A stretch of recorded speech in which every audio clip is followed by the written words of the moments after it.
चाहने वाले दिल थाम लीजिए, क्योंकि अमेरिका ने ईरान की 3 एटमी तंसीबात पर हमला कर दिया है। सदर ट्रंप का कहना है कि फर्दो, नताज और इस्फहान में न्यूक्लियर तंसीबात पर हमला किया गया है। अमेरिका ने ईरान की जौहरी तंसीबात पर हमला कर दिया। ईरान की 3 एटमी तंसीबात पर बंकर बस्टर बम। ईरान की आम तरीन एटमी तंसीब फर्दों पर B-2 बमबार तैयारों से 13,000 किलोग्राम वजनी 5 से 6 बस्टर बम गिराए। उससे एक दिन पहले आपने ये कालक अपने मुंह पे मली है कि आपने उन्हें नोबेल पीस प्राइज के लिए नॉमिनेट किया है। आप खामोश रहते। मैं ये नहीं कहता कि आप सदर ट्रंप के खिलाफ चले जाते, आप खामोश रहते। आप अपने मुल्क के इंटरेस्ट को भी देखिए। हिंदुस्तान खामोश नहीं बैठा, हालांकि उनके अमेरिका से हमसे भी ज़्यादा मरासम है असल में गहरे, लेकिन हमने हमेशा बेवकूफ़ी करके बेवक्त की रागनी से अपने मुंह पर कालक मल ली होती। जब ट्रंप ने कहा था कि मैंने 2 हफ्ते के लिए डिले कर दिया है, बहुत जो हमारे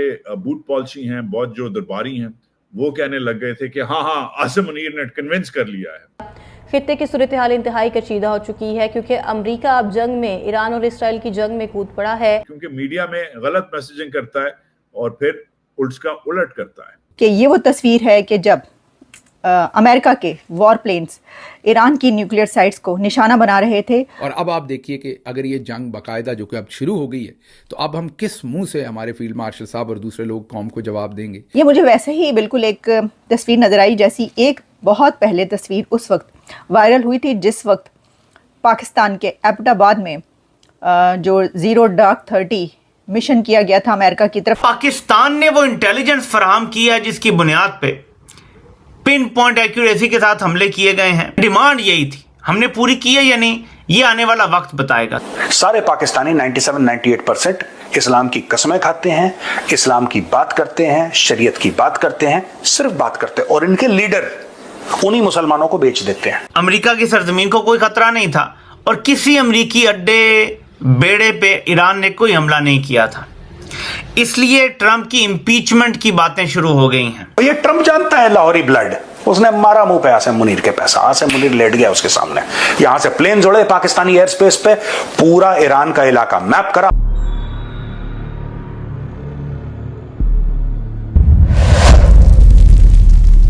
ये हैं वो यार जिनकी यारी के बगैर ये हमला मुमकिन नहीं था। ट्रंप ने गद्दार मुनीर को व्हाइट हाउस बुलाया, वहां पे क्या डिस्कशन हुई ये आज तक बाहर नहीं आया, और जब कोई चीज़ बाहर नहीं आती तो वो बड़ी ख़तरनाक होती है, ख़ासतौर पे कमज़ोर के लिए। ताकतवर तो अपने मकासद हासिल करता है, कमज़ोर से मनवाया जाता है, और जब कोई बात लीक होकर भी बाहर ना आने दी जाए तो मतलब है कि बहुत कुछ ख़तरनाक मनवा लिया गया है।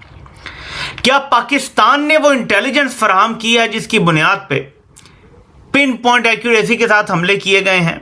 ये सिर्फ एक सवाल है, क्योंकि डिमांड यही थी, हमने पूरी की है या नहीं, ये आने वाला वक्त बताएगा। तारीख कभी किसी को माफ़ नहीं करती, तारीख बड़ी बेरहम होती है और हर किरदार उसमें खुल के सामने आ जाता है। कौन इस उम्मत का मीर जाफ़र बना है? ये मीर जाफ़र मुनीर जो है, ये ट्रंप को अमन का नोबेल इनाम देने जा रहा था। उसी ट्रंप ने आज ही हमारे बरादर इस्लामी मुल्क पे हमला कर दिया और अमेरिका के अंदर से उसकी इम्पीचमेंट की अब आवाज़ें उठना शुरू हो गई हैं कि अमेरिकी कानून के मुताबिक अमेरिकी सदर सिर्फ यूनिलैटरली जंग का फैसला तब कर सकता है जब अमेरिका की सरजमीन या अमेरिका के मफादात को इमिनेंट थ्रेट हो। अमेरिका की सरजमीन को कोई खतरा नहीं था और किसी अमेरिकी अड्डे बेड़े पे ईरान ने कोई हमला नहीं किया था। आसिम मुनीर ने झूठ भी बोल दिया पाकिस्तानी मीडिया के थ्रू। तो बेवकूफ है ना, पढ़े लिखे कम है पाकिस्तानी। कितनी एजाज की बात है, कितनी इज्जत की बात है। अरे तुम्हारे लिए एम्बुश था वो। और जब मैं ऐसी बातें करता हूँ कि नहीं इंडिया वाले जाल रहे हैं, लाहौरियों का, पाकिस्तानी पंजाबियों का दिमाग इतना ही है।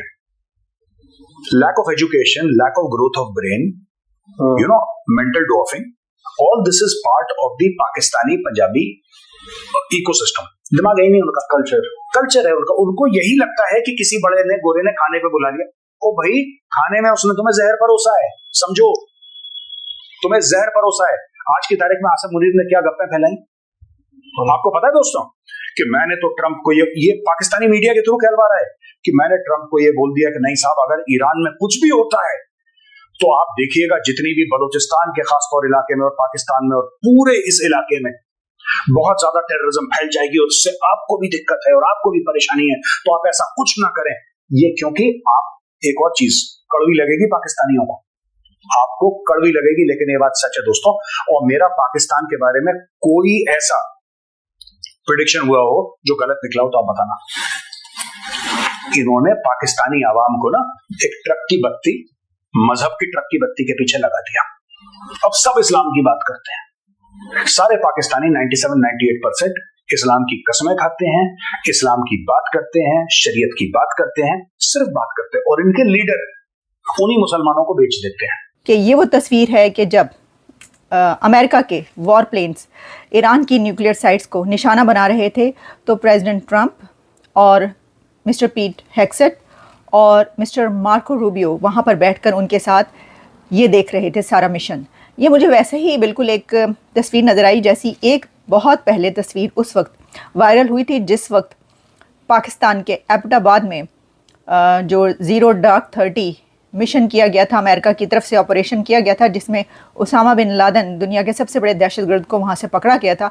उसके बाद एक तस्वीर बहुत वायरल होती रही थी जिसमें देखा जा सकता है कि प्रेसिडेंट ओबामा और उनके साथ और हिलरी क्लिंटन थी उस वक्त सेक्रेटरी स्टेट, और कुछ लोग उनके साथ बैठकर उनके करीबी साथी वो मिशन देख रहे थे स्क्रीन्स पर। इसी तरीके से ये वाली तस्वीर भी वायरल हुई है। 40,000 ट्रूप्स मिडल ईस्ट में मौजूद हैं। अच्छा, अब ये जो 40,000 मिडल ईस्ट में ट्रूप्स हैं, इसमें इसकी कुछ डिटेल्स अगर मैं आपको बताऊं तो उसमें यह है कि the Pentagon has at least 40,000 reasons to worry, ये लिखता है USA टुडे, और उसमें इनका कहना है कि rough number of US troops station in the Middle East in bases from Bahrain to Syria and points in between, उसमें 40,000 कहा जा रहा है, 40,000 या इससे कुछ ज़्यादा ट्रूप्स अभी हैं। अच्छा, फिर इसमें यह भी है कि US के बहुत सारे जो सिटीजन्स हैं लोग, वो भी दूसरे मुल्कों में मौजूद हैं, मिडल ईस्ट में हैं, और वैसे तो इससे पहले अलर्ट कर दिया गया था कि आप जो है वहाँ से निकल जाएं। अच्छा, तो ये बात कही जा रही है कि अब जबकि इतनी बड़ी तादाद में सोल्जर्स भी हैं, और तो क्या ईरान जो है उसकी क्या स्ट्रेटजी होगी, क्या कहीं कोई उनको तो नुकसान नहीं पहुंचाया जाएगा, तो ये वाली चीज़ें अब आने वाले घंटों में हमें पता चलेंगी।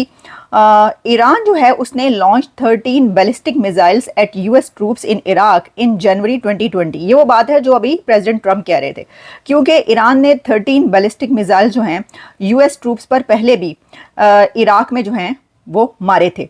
और वो किस लिए कि जो कासिम सुलेमानी की को मारने के बाद, यानी कासिम सुलेमानी की जब मौत हुई थी तो उसके बाद ये ईरान ने हमला किया था सोल्जर्स पर।